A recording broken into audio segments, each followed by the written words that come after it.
Hi, my name is Lisa Patel, and I reviewed the book, The Yoga Sutras by Thomas Emerson. So pretty much what this book is all about is yoga. It sounds very simple, but it's definitely not simple.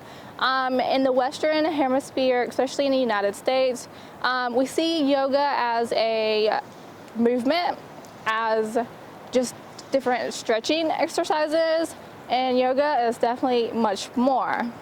And just my personal take on it is I actually took one class doing yoga and absolutely disliked it. And reading this book actually kind of gave me a little bit more insight on what yoga is. Well, what this book is talking about, or what the author did, is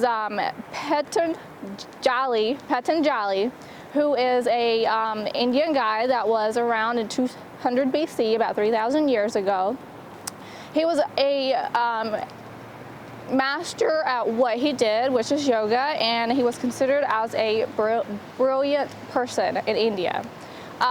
He created 200 verses to explain what yoga is.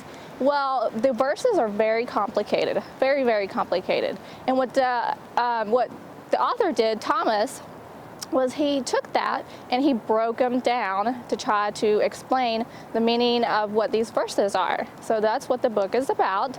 And these verses are really, really hard to comprehend. I had quite a bit of trouble, but my concept of yoga now is it's a union with God. It's very spiritual. It's within oneself, an individual soul that you kind of learn about. There's just so many details about yoga. There was things that I didn't understand. I mean, it's just talking about achieving these inner thoughts, these inner souls. Like, it also goes into religion as well. And it was completely something that I did not know about. So it was really interesting to be able to read this book.